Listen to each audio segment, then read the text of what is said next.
Hello everyone, I hope आप सभी लोग बहुत अच्छे होंगे और उतने ही बेहतर तरीकों से आप सभी लोगों की पढ़ाई चल रही होगी। तो इस वीडियो में बच्चों हम जो है देखने वाले हैं आपके कक्षा 9वीं विषय हिंदी की अर्धवार्षिक परीक्षा 2024-25 के लिए सैंपल क्वेश्चन पेपर, जिसके अकॉर्डिंग बच्चों आप लोगों को प्रिपेयर करना होगा। ये सिर्फ सैंपल है, तो इस सैंपल को पूरी तरीके से आप लोगों को फॉलो करना है, जिससे आपकी पूरी मार्क्स जो है आ सके। देखो, खंड अ जो है आपका क्या आना है, 75 नंबर के एग्जाम होना है, मतलब हर एक चीज आएगा और कंप्लीटली आपके जितनी सिलेबस बताया हूं मैं वीडियोस में, वहां तक की आपको कंप्लीट जो है करना होगा। ठीक है। सोमा बुआ अपना दुख दर्द किसे बताती? गीता, विशाखा, सरिता, राधा। इसमें से आपको करेक्ट आंसर जो है टिक करना है। फिर अगला प्रश्न बोला जा रहा है, पहुना का शब्दार्थ है। पहुना, पहुना को हम लोग क्या बोलते हैं? मेहमान बोलते हैं, परिवार बोलते हैं, मित्र होता है कि पिताजी होता है? सही आंसर जो है बच्चों आप लोग जो है इसका कमेंट करके बताएंगे। फिर बढ़ जाते हैं आगे थर्ड क्वेश्चन पर। थर्ड क्वेश्चन क्या बोला जा रहा है, आपकी स्क्रीन पर है ये। ठीक है। इसमें बोला जा रहा है कि राउत नाचा में मुख्यतः शामिल होते, राउत नाचा में मुख्यतः क्या शामिल होते हैं? दोहा होते हैं, चौपाई होते हैं, रोला होते, सोठा होते। बहुत इजी क्वेश्चन है ये, आप आराम से बता सकते हैं, क्योंकि मैक्सिमम छत्तीसगढ़ के बच्चे उसके आंसर जानते हैं। तो चांद पुस्तक किस भाषा में लिखी? रूसी में, हिंदी में, जापानी में, संस्कृत में, किस में लिखा गया है वो आप लोगों को टिक करना होगा। फिर पांचवा प्रश्न क्या बोला जा रहा है, ग्राम्य जीवन पथ के कवि कौन है? मैथिली शरण गुप्त, सुमित्रानंदन पंत, जयशंकर प्रसाद, डॉक्टर मुकुरधर पांडे। तो बच्चों मैं आप लोगों को बता दूं, आपकी क्वेश्चन इसी तरीका से ही मिलता जुलता आना है। ठीक है। तो आप लोग देखो, अब एक ही पेपर में कोई भी टीचर ऑल इंपॉर्टेंट क्वेश्चंस को नहीं डाल सकते, इन चीजों को भी बच्चों आप लोगों को समझना होगा। फिर रिक्त स्थान की पूर्ति कीजिए। तो रिक्त स्थान की पूर्ति कीजिए में पहला, डॉक्टर सीवी रमन का जन्म खालिस्तान नगर में हुआ था। दूसरा, खालिस्तान में जाड़ जनावा अंगरा कस बैसाख तप है। बाबू रामस्वरूप खालिस्तान पर धम से बैठ जाते हैं। होली के अवसर पर गाए जाने वाले गीत को खालिस्तान गीत कहते हैं। गुल्ली से खालिस्तान फूट जाने का भय था।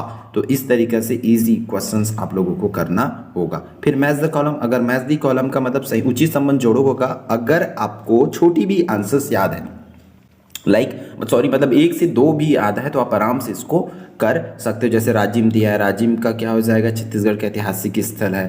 पृथ्वी का दुख, माइलीलोम, लोक कथा,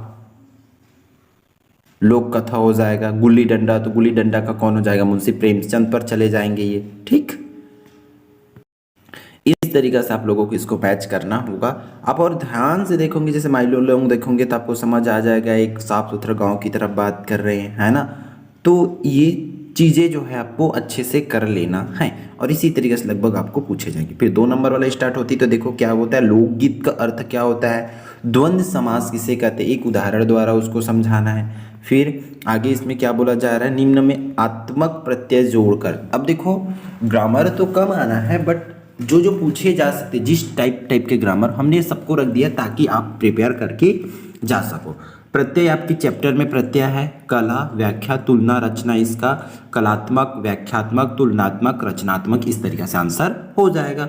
निम्न छत्तीसगढ़ी शब्दों को हिंदी में लिखना है। ओसरी पारी, अचरज, ठट्ठा दिल लगी, घटा टोप, इसको हिंदी में लिखना है कि हिंदी अर्थ क्या होता है करके। फिर निम्न मुहावरों का अर्थ, उनका प्रयोग अपने वाक्य में कीजिए।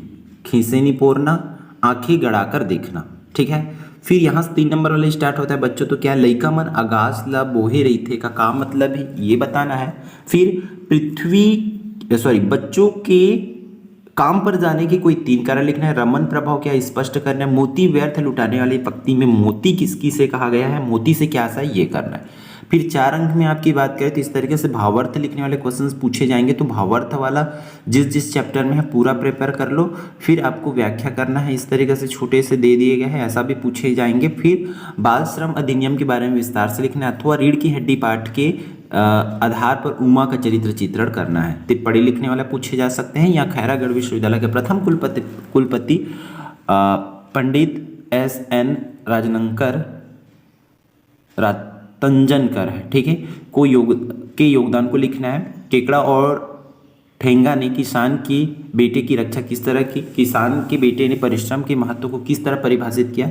ऐसे ही क्वेश्चंस आप लोगों को लगभग पूछे जाएंगे। एक अपठित गद्यांश आना है तो उसको क्या कर देना है, अच्छे से पढ़ना है, फिर नीचे जो प्रश्न दिया है उसका उत्तर देना पड़ेगा। फिर आपको अपने प्राचार्य को शुल्क मुक्त हेतु एक आवेदन पत्र लिखना है अथवा अपने पिताजी को एक पत्र लिखे जिसमें अपनी परीक्षा की तैयारी के साथ साथ आवश्यक पुस्तकों को क्रय करने हेतु 1000 रुपये मंगाए गए हो। तो आपके स्कूल में जो भी रिकमेंड किए होंगे उसके हिसाब से आप लोग कर लेंगे। फिर निबंध भाई, तो निबंध इतना को आप लोग कर लोगे। निम्न में से किसी एक विषय पर जीवन में खेलों का महत्व, विज्ञान के चमत्कार, पर्यावरण प्रदूषण, मोबाइल वरदान या अभिशाप, इस तरीके से इन टॉपिक पर इतने क्वेश्चंस को आप लोगों को प्रिपेयर करना होगा। क्लियर।